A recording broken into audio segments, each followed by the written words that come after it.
بسم الله الرحمن الرحيم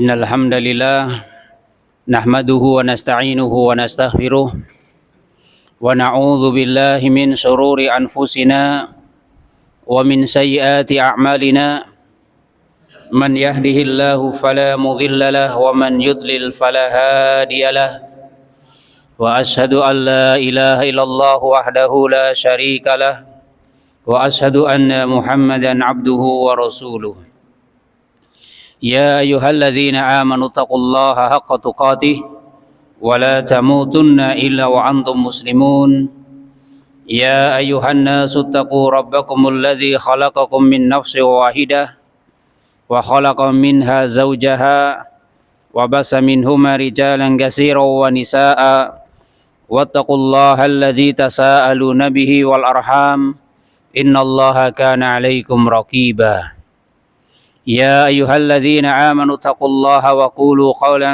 سديدا يصلح لكم أعمالكم ويغفر لكم ذنوبكم ومن يطع الله ورسوله فقد فاز فوزا عظيما أما بعد فإن أصدق الحديث كتاب الله وخير الهدي هدي محمد صلى الله عليه وسلم وشر الأمور محدثاتها وكل محدثة بدعة وكل بدعة ضلالة وكل ضلالة في النار. Ma'asyiral muslimin wal muslimat, jamaah salat maghrib Masjid Utsman bin Affan yang kami hormati, rahimani wa rahimakumullah. Kita bersyukur kepada Allah Ta'ala karena Allah Subhanahu wa Ta'ala telah memberikan nikmat-nikmat yang begitu banyak, nikmat yang lengkap. Di samping kita mendapatkan nikmat sehat, nikmat sempat, lebih dari itu Allah memberikan nikmat hidayah. Sehingga dengan hidayah dari Allah Ta'ala kita masih mampu melaksanakan perintah-perintah Allah Subhanahu wa Ta'ala. Salawat serta salam semoga senantiasa terlimpah kepada Nabi kita Muhammad sallallahu alaihi wasallam beserta keluarga, para sahabat dan para pengikutnya. Jamaah pengajian rahimani wa rahimakumullah. Kita akan melanjutkan pembahasan kitab Mukhtasaru Tashilil Aqidatil Islamiyah yang ditulis oleh Al-Ustadz Ad-Doktor Abdullah bin Abdul Aziz Al-Jibrin hafizahullahu ta'ala. Pada kesempatan kali ini kita akan melanjutkan pembahasan yaitu tentang kesyirikan di dalam doa ibadah. Yang sebelumnya telah dibahas tentang kesyirikan di dalam doa masalah. Kemudian sekarang yang kedua, kesyirikan di dalam doa ibadah. Ya, sudah kita sampaikan perbedaan antara doa masalah dan doa ibadah. Doa masalah itu kita berdoa kepada Allah menggunakan lisan kita. Sedangkan doa ibadah kita berdoa kepada Allah menggunakan keadaan ibadah kita. Ya, karena hakikat dari suatu ibadah itu sebenarnya kita sedang berdoa, cuma menggunakan kondisi. Kalau doa masalah kita ngucap, ya Allah mudahkan urusan saya, lewat lisan kita ngucap. Kalau doa ibadah seakan-akan kita sedang mengatakan, ya Allah berikan kepada saya, masukkan saya ke surgamu, jauhkan saya dari nerakamu. Akan tetapi bukan lewat lisan, lewat ibadah yang kita lakukan. Ya, sehingga diterangkan di sini al-amru tsani asyirku fi du'ail ibadah. Ya, perkara yang kedua yaitu kesyirikan di dalam doa ibadah Dan diterangkan oleh al-muallif hafizahullahu taala, beliau mengatakan doaul ibadati huwa ibadatullahi taala bi anwa'il ibadatil qalbiyati wal qauliyati wal fi'liyati. Doa ibadah itu adalah beribadah kepada Allah Ta'ala dengan macam-macam ibadah yang ada, baik ibadah hati, ibadah lisan, dan juga ibadah perbuatan, ya, atau yang sering kita kenal dengan istilah berdoa menggunakan ibadah mahdhah, ya, menggunakan ibadah mahdhah. Ya, karena kita tahu ibadah ada yang mahdhah, ada yang ghairu mahdhah. Ya, maka dengan ibadah-ibadah yang mahdhah seakan-akan kita sedang minta kepada Allah. Bahwasanya kita ingin masuk surganya Allah, diselamatkan dari siksanya Allah Subhanahu wa taala. Sehingga dicontohkan di sini apa contoh dari doa ibadah? Yaitu kal mahabbah. Seperti cinta kepada Allah. Ini adalah ibadah apa? Ibadah hati, rasa cinta. Ini ibadah. Ya, ibadah yang dilakukan oleh hati. Warrojai, dan juga berharap kepada Allah Subhanahu wa taala. Ini juga ibadah yang dilakukan oleh hati kita. Ya. Wassalati, seperti salat. Ini ibadah yang dilakukan oleh anggota badan kita. Wasyami, seperti berpuasa. Ini juga ibadah anggota badan kita, karena melibatkan fisik. Nahan lapar, nahan haus, ini melibatkan fisik. Wadzabhi, seperti menyembelih. Ya, menyembelih seperti akikah, kemudian berkurban, atau mungkin ada sembelihan yang bersifat nazar gitu. Nanti kalau saya lulus ujian, saya akan nyembelih kambing untuk dibagikan ke tetangga misal. Ketika benar-benar lulus, berarti wajib apa? Wajib untuk dzabah, yaitu menyembelih. Ini juga termasuk ibadah. Wa qiraatil Qur'an, dan seperti apa? Membaca Al-Qur'an. Membaca Al-Qur'an ibadah apa ini? Hati, lisan, atau jawari? Lisan, ya. Membaca Al-Quran itu ibadah lisan.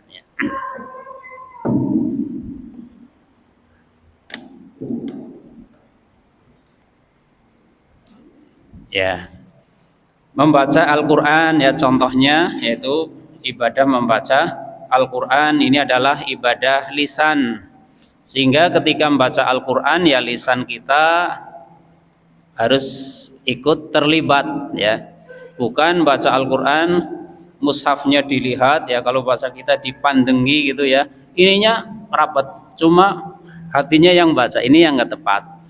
Kenapa? Karena qiraatul Quran atau tilawatul Quran ini ibadah lisan, ya.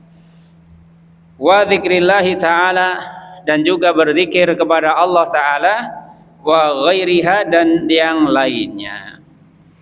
Jadi kesimpulannya jelas, ibadah berupa doa ibadah, yaitu melakukan ibadah-ibadah kepada Allah Subhanahu wa taala. Kemudian alasannya, wa summiya hadzan nau'u du'aan, dan macam yang ini disebut sebagai doa. Artinya amalan ibadah-ibadah tadi kenapa disebut dengan istilah doa gitu. Maka diterangkan bi'tibari annal abida lillahi bihadhil ibadati talibu wasaila lillahi fil ma'na. Karena seorang yang beribadah kepada Allah menggunakan ibadah-ibadah tadi semua, ketika seseorang melakukan ibadah kepada Allah Ta'ala, maka dia itu sedang meminta, ya, Dia itu sedang hakikatnya adalah orang yang meminta dan memohon kepada Allah. Ketika seseorang melakukan ibadah-ibadah tadi, sholat, puasa, kemudian menyembelih, ya kemudian ibadah hati misalnya tadi ada cinta, berharap, melakukan itu semua, itu hakikatnya dia itu sedang minta kepada Allah, ya, dan memohon kepada Allah Subhanahu wa ta'ala. Li'annahu innama fa'ala hadhihi al-ibadati raja'an li thawabihi wa khaufan min iqabihi. Karena sesungguhnya saja seorang hamba tatkala dia melakukan ibadah-ibadah tersebut, ibadah yang manapun dari ibadah-ibadah mahdhah, ketika dia melakukan itu, maka sebenarnya dia itu sedang mengharapkan pahala Allah, dan juga karena dia takut kepada siksaannya Allah. Sehingga kalau kita ditanya, kenapa kok kita sholat? Maka kita bisa menjawab, saya sholat karena saya ingin masuk surganya Allah, dan juga karena saya ingin selamat dari siksa apinya Allah. Demikian juga ibadah yang lain. Kenapa kok kita puasa? Kenapa kok kita berinfak, bersedekah, berzikir? Semuanya jawabannya itu mengkerucut kepada dua hal tadi. Karena kita ingin masuk surganya Allah, karena kita ingin selamat dari siksa apinya Allah. Ya maaf saja ya, jangan munafik. Loh, saya sholat bukan karena ingin masuk surga gitu. Saya sholat bukan karena saya takut neraka, bukan. Ini maaf saja, ini ya nggak sesuai dengan tabiat, sifat asli fitrah yang Allah berikan kepada kita. Karena kita melakukan aktivitas apapun tanpa kita ngomong, maaf saja, tanpa kita ngucap, kita sedang ada keinginan, ya. Baik itu aktivitas dunia ataupun aktivitas ibadah, kita melakukan aktivitas apapun pasti di situ kita ada keinginan, ingin mendapatkan hal yang bermanfaat dan ingin dijauhkan dari perkara yang bisa membahayakan. Maaf, ada nggak di sini yang dia kerja dari pagi sampai siang atau sampai sore benar-benar nggak ingin dapat uang gitu? Ada nggak? Ada di sini? Saya kerja bukan karena ingin dapat uang, bukan itu. Kayaknya nggak ada ya. Fitrah kita melakukan aktivitas, kita ingin dua hal tadi. Ingin dapat yang bermanfaat, ingin dijauhkan dari yang berbahaya. Sama dengan kita ibadah kepada Allah. Walaupun lisan kita tidak mengatakan, tidak ngomong gitu ya, tapi dengan kita beribadah di situ sudah ada maksud kita melakukan aktivitas tersebut. Kita ingin masuk surganya Allah, karena itulah yang dicita-citakan oleh setiap orang. Dan karena kita takut kepada nerakanya Allah. Kalau tidak sholat, Allah sudah ngancam nanti akan dimasukkan ke neraka sakor. Yang namanya neraka itu sesuatu yang sangat ngeri. Ya, cuma karena bergesernya keimanan sehingga terkadang sesuatu yang ngeri dianggapnya sesuatu yang candaan. Ada neraka dijadikan apa? Candaan. Ini loh enak di neraka. Wal'iyadzu billah. Wal'iyadzu billah. Ya, maka amat sangat tidak layak. Kalau orang Islam nggak layak, ya kalau bukan orang Islam ya kita nggak ngurusi lah ya, nggak ngurusi silahkan. Tapi kok ada orang Islam misalnya dia jadikan neraka sebagai candaan, ini termasuk istihza, ya istihza, mengolok-olok agama. Hukumannya berat. Apa hukumannya? Wal'iyadzubillah, terhitung keluar dari agama Islam lebih besar dibandingkan dosa-dosa besar, membunuh, korupsi, 271T masih kalah dibandingkan dosa tadi, masih kalah. Ya, tapi karena sensitif seseorang, ghirah kepada agamanya itu lemah, memandang yang sangat parah dianggap biasa, yang di bawahnya dianggap luar biasa. Ya, kembali ke sini, kenapa disebut sebagai ibadah? Amalan ibadah sebagai doa ibadah karena apa tadi? Dengan ibadah kita seakan-akan sedang berkata kepada Allah, ya Allah, masukkan saya ke dalam surgamu, selamatkan saya dari siksa api nerakamu. Meskipun lisan kita nggak mengatakan, maka kondisi ibadah dia sedang berkata seperti itu. Kemudian wa in lam yakun fi dzalika sighatu su'alin wa talabin. Meskipun dalam perkara tersebut tidak ada bentuk ucapan, permintaan dan tuntutan. Meskipun dengan sholat yang kita lakukan, kita tidak ngomong, ya Allah dengan sholat saya jadikan saya masuk surgamu. Lisan kita nggak ngucapkan, tapi dengan cara sholat seakan-akan kita sedang minta kepada Allah. Fahuwa da'in lillahi ta'ala bilisani halihi la bilisani maqalih. Maka dia berdoa kepada Allah Ta'ala menggunakan lisan, yaitu ucapan perbuatannya, kondisinya, bukan ucapan perkataan. Jelas ya perbedaan doa, masalah pakai ucapan lisan, doa ibadah pakai amalan ibadah. Kemudian ketika judulnya kesyirikan di dalam doa ibadah, maka ada contoh-contoh konkret dalam masalah ini. Diterangkan oleh al-muallif hafizahullahu ta'ala, wa min amsilati syirki fi hadzal naw', dan di antara kesyirikan di dalam doa ibadah ini, ya ini di antara, ya di antaranya berarti jumlahnya banyak. Cuma ini sebagian darinya.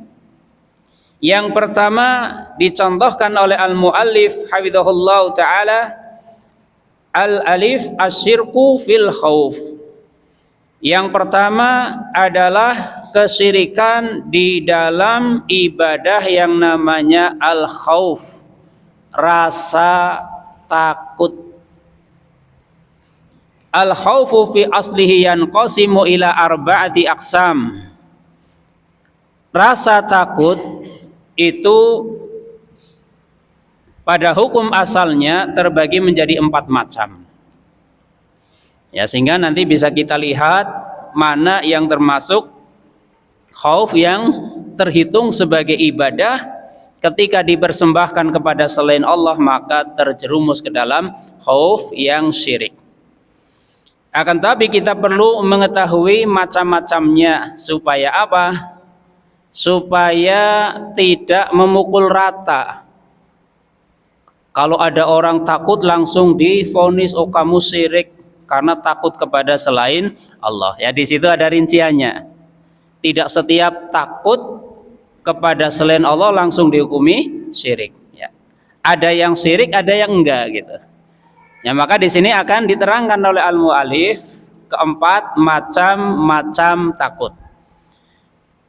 Al-awwalu, yang pertama, al-khaufu minallahi ta'ala, yaitu takut kepada Allah Ta'ala. Ini macam yang pertama. Wa yusamma khaufas sir, dan dinamakan juga sebagai khauf sir, takut yang bersifat rahasia. Wa huwal khauful muqtarinu bil mahabbati wa ta'zimi wa tazalluli lillahi ta'ala, yaitu perasaan takut yang disertai dengan cinta dan mengagungkan serta merasa rendah di hadapan Allah Ta'ala. Wa huwa khaufun wajibun wa aslun min usulil ibadah. Takut yang seperti ini hukumnya wajib. Ya, tidak bisa ditawar-tawar lagi, harus Seorang manusia harus punya rasa al-khauf minallahi ta'ala. Hukumnya wajib dan termasuk dari pondasi ibadah. Ya, karena yang namanya ibadah itu ada 3 rukunnya. Salah satunya al-khauf, yaitu khauf kepada Allah, yaitu rasa takut kepada Allah Subhanahu wa ta'ala, takut yang menjadikan justru kita semakin cinta kepada Allah, takut yang disertai rasa mengagungkan dan merasa rendah hina di hadapan Allah Ta'ala. Ini merupakan khauf yang hukumnya wajib. Kemudian ada jenis khauf yang kedua, asani al-khauful jabali atau jibili, khauf yang bersifat tabiat, ya, yang sudah Allah ciptakan, bahwasanya setiap manusia punya rasa takut yang bersifat tabiat. Kal khaufi min aduwin, ya, seperti takut kepada musuh. Ya, ada rasa takut kepada musuh. Kalau bahasa kita, takut yang manusiawi, ya, takut yang manusiawi.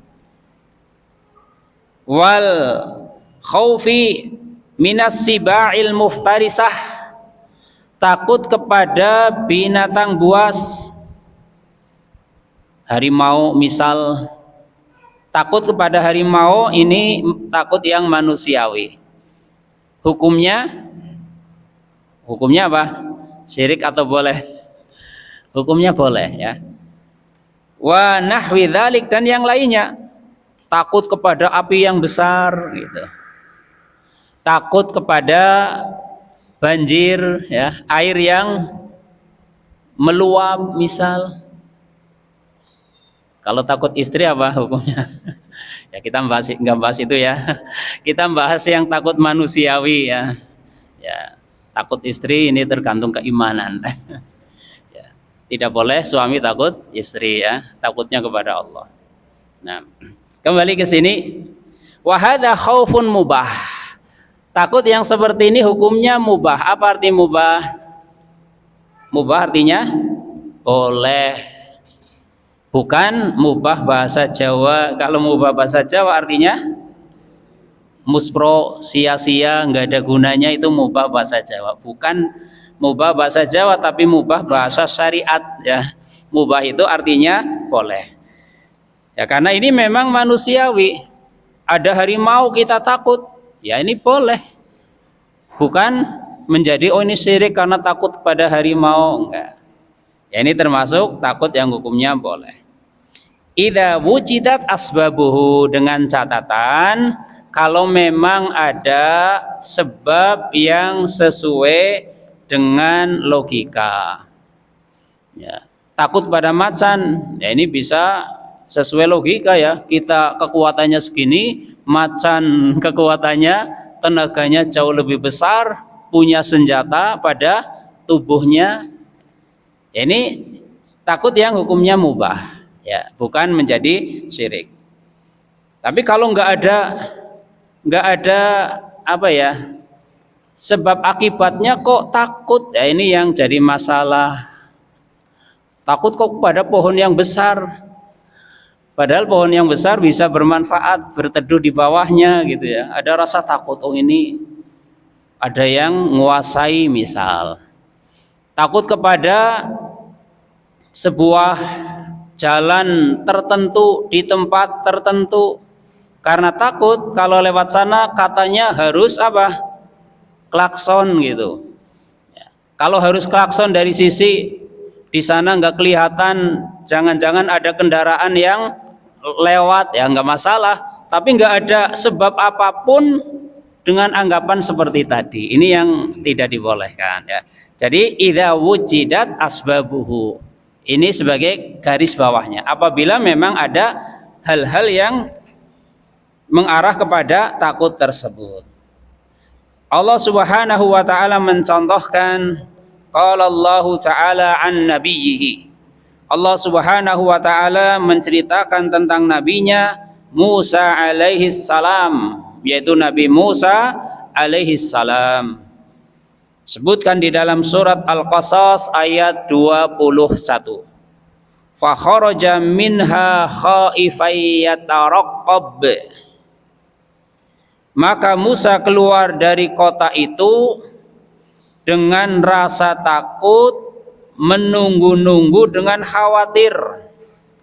Dan dia berdoa, qala rabbi najjini minal qaumidz zalimin. Wahai Tuhanku, selamatkanlah diriku dari kaum yang zalim. Allah menceritakan seorang Nabi Musa alaihissalam ada rasa apa? Takut. Ya, sehingga dia pun keluar ya dari kota tersebut. Ya, karena telah apa? Telah membunuh seorang dari musuhnya, seorang yang dari Bani Israel. Fawaqazzahu faqadha alaih. Sekali tinju langsung mati gitu. Musuhnya ditinju, sekali tinju langsung mati. Kayaknya nggak ada ya petinju yang kuatnya seperti itu ya. Sekali tinju gitu ya. Bukan KO tapi mati. Maka dikejar-kejar ya. Dia pun meninggalkan kota tersebut takut, dalam keadaan takut. Ini takut yang manusiawi. Tidak menjadi ini syirik karena takut kepada selain Allah, bukan. Ya, ini contoh apa? Al-khauf min adu, ya, takut kepada musuh. Ya, karena ada sebab yang mengarah kepada perkara tersebut. Ini takut yang kedua. Kemudian asalis al-khaufu syirki. Yang ketiga adalah takut yang bersifat syirik. Wa huwa an yakhafa, yaitu seseorang dia takut min makhlukin, takut kepada makhluk. Makhluk di sini berarti yang dimaksud siapa? Ya makhluk, manusiakah, jinkah, atau apapun ya. Kemudian khaufan muqtarinan bit ta'zimi, yaitu perasaan takut yang disertai dengan mengagungkan kepada yang ditakuti. Wal khudu'i wal mahabbah, dan juga disertai dengan rasa tunduk dan cinta kepada yang ditakuti. Ya, kalau kita kaitkan dengan takut jenis pertama, maka ini kebalikannya, yang mana rasa takut menjadikan kita mengagungkan kepada yang ditakuti. Kita merasa rendah, merasa hina, merasa nggak ada artinya di depan zat yang kita takuti. Bahkan menghadirkan rasa cinta, ini wajib dipersembahkan kepada Allah Subhanahu wa ta'ala, wajib. Sebagaimana takut jenis pertama. Sehingga intinya takut syirik ini adalah seperti takut jenis pertama tapi dipersembahkan kepada selain Allah, yaitu min makhlukin. Harusnya min Allah tapi dipersembahkannya yaitu min makhlukin. An yakhafa min makhlukin khaufan muqtarinan bit ta'zimi wal khudu'i wal mahabbah. Termasuk takut kepada manusia. Ketika rasa takutnya itu disertai ada rasa mengagungkan kepada dia, ada rasa kita kayaknya nggak ada nilainya di hadapan dia gitu. Ada rasa karena cinta kita kepada dia.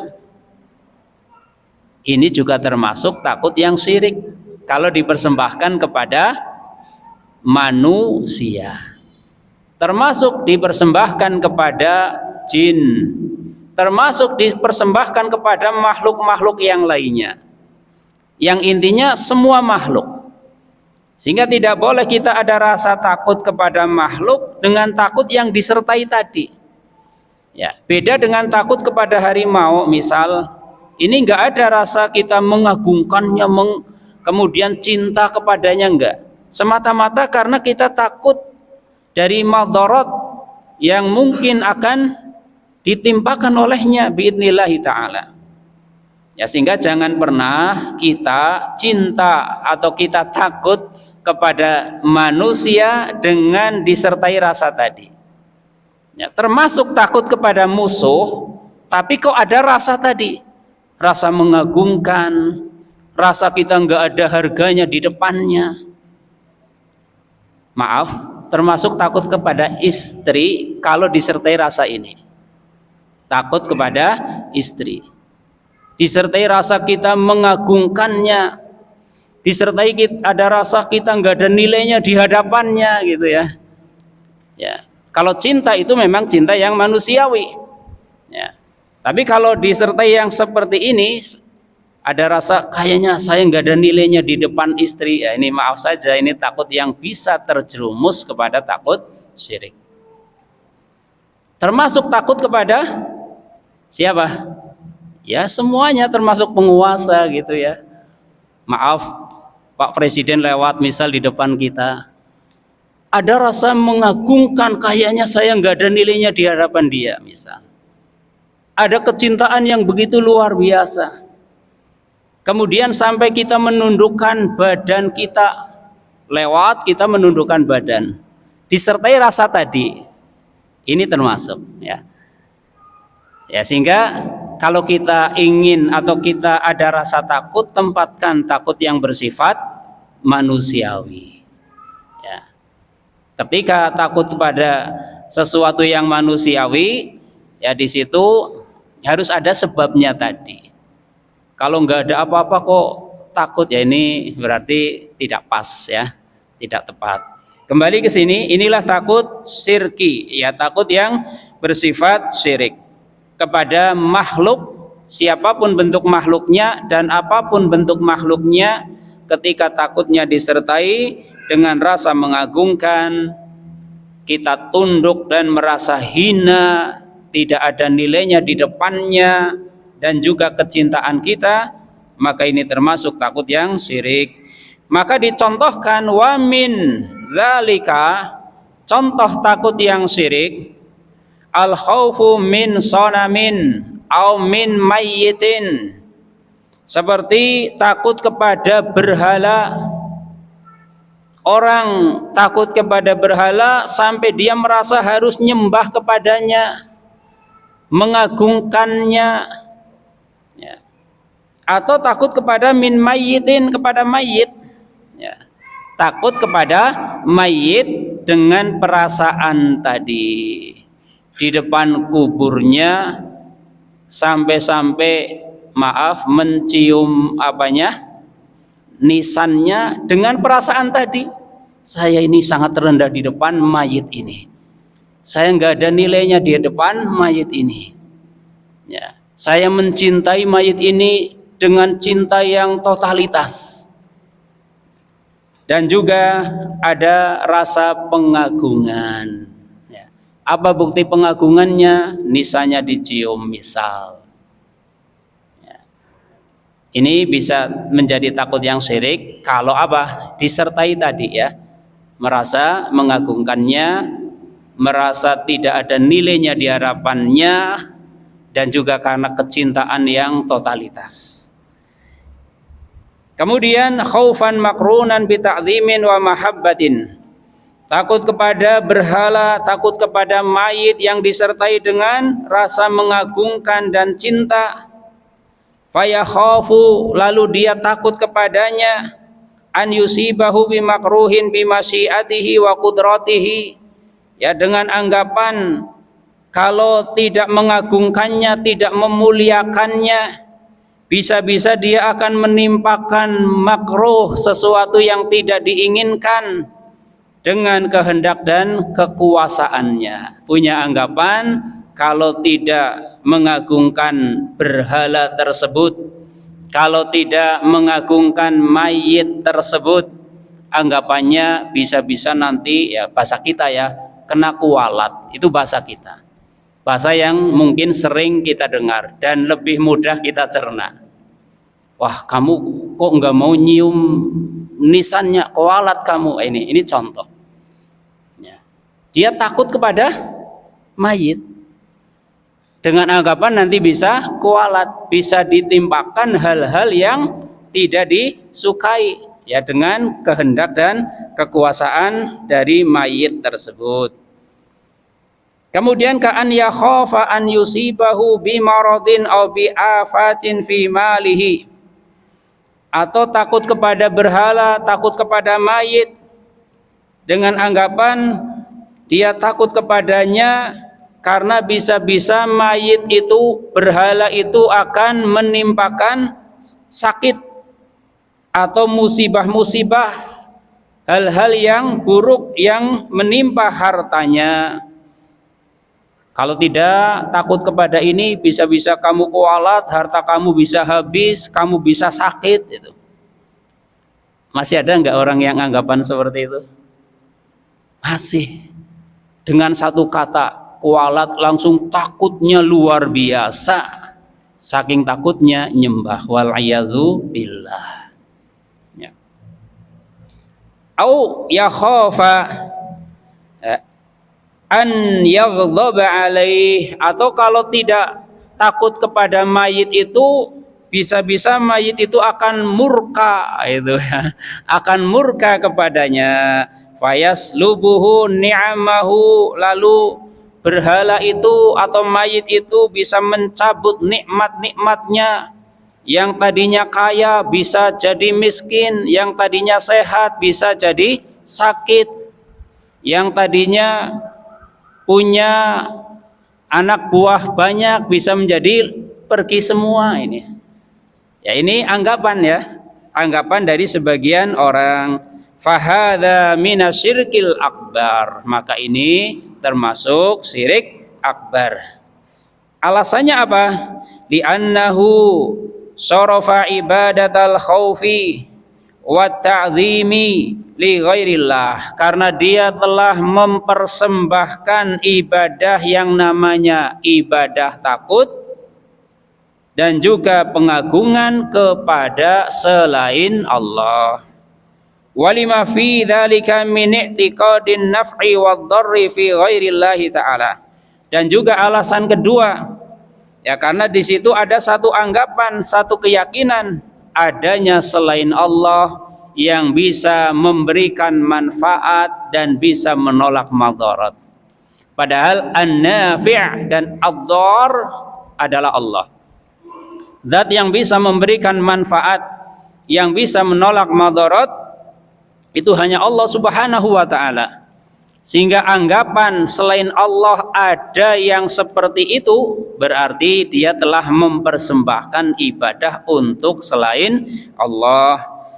Ya. Qala Allah Ta'ala, Allah Ta'ala berfirman di dalam surat At-Taubah ayat 18. Innama ya'muru masajidallahi man amana billahi wal yaumil akhir wa aqama as-salata wa ata az-zakah walam yakhsha illallah fa'asa ulaika ayyakunu minal muhtadin. Sesungguhnya saja yang boleh memakmurkan masjid-masjidnya Allah itu hanyalah orang yang beriman kepada Allah. Syarat untuk boleh memakmurkan masjid adalah beriman kepada Allah. Apa maksud beriman kepada Allah? Maka maknanya adalah man amana billah ay man wahadallah, orang yang mentauhidkan Allah. Jadi syarat bolehnya ikut memakmurkan masjid, dia itu harus mentauhidkan Allah.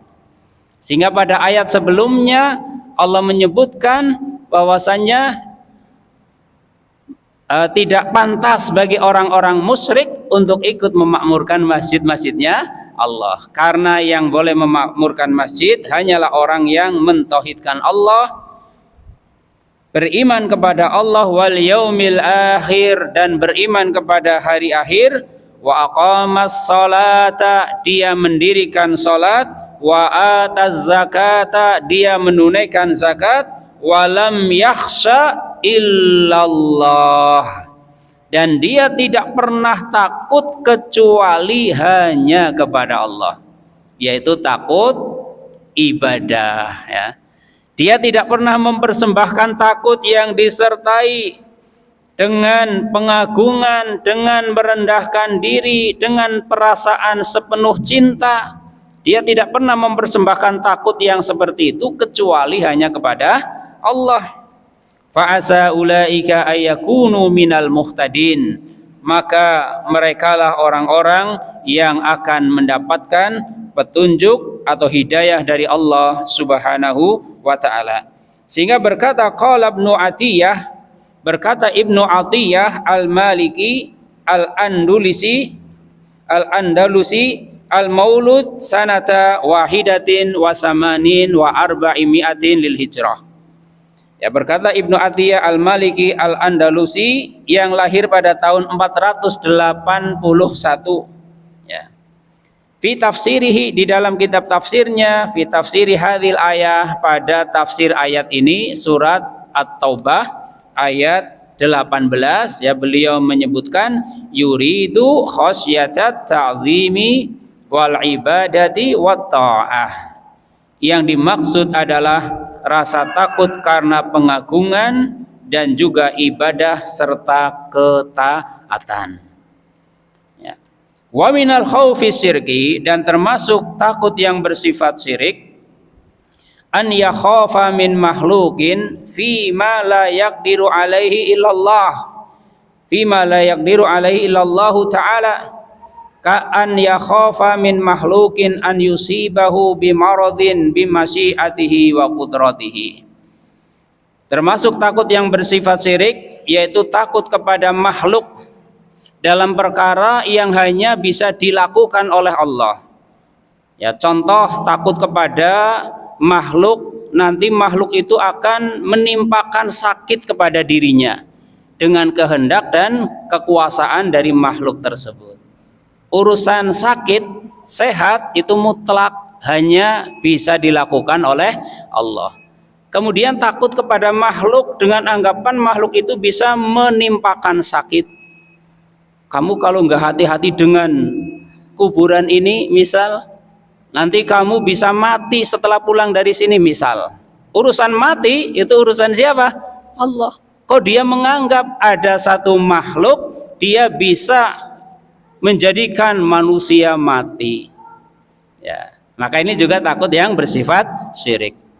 Baik diarahkan, dipersembahkan kepada makhluk yang hidup atau makhluk yang mati. Kepada makhluk yang hidup juga sama. Kalau kamu nggak ngormati orang ini, nggak mau sujud di depannya, kamu pulang dari sini pasti mati. Ini termasuk, ya. Kemudian hadir rasa takut ini jadi subhat bagi orang tersebut, muncul rasa takut. Nah, ini dia sudah terkena takut yang syirik. Ya, harusnya jawab saja, yang mematikan itu adalah Allah. Nggak ada satu makhluk dia punya zat bisa mematikan makhluk yang lain, ya. Urusan sakit, urusan mati, urusan apapun itu hanya Allah Subhanahu wa ta'ala. Sehingga jangan pernah ada rasa takut kepada makhluk dengan anggapan makhluk itu bisa menimpakan hal-hal yang hanya bisa dilakukan oleh Allah Subhanahu wa ta'ala. Yaitulah 3 jenis takut. Tersisa jenis yang keempat, ya, insya Allah akan kita lanjutkan pertemuan berikutnya tentang macam-macam takut. Maka poin tentang takut yang bersifat syirik adalah kebalikan dari takut yang harusnya dipersembahkan kepada Allah Subhanahu wa ta'ala. Takut yang disertai pengagungan, takut yang disertai kita merasa rendah, merasa hina, nggak ada artinya di hadapan zat, yaitu Allah Subhanahu wa ta'ala, dan juga karena kecintaan kita kepada Allah Subhanahu wa ta'ala. Sekali lagi, jangan pernah takut dengan takut yang seperti itu kecuali hanya kepada Allah Subhanahu wa taala. Demikian yang bisa disampaikan. Atas kekurangan yang ada saya minta maaf yang sebesar-besarnya. Wallahu a'lamu bissawab. Subhanakallahumma wa bihamdika asyhadu an la ilaha illa anta astaghfiruka wa atubu ilaik. Wassalamualaikum warahmatullahi wabarakatuh.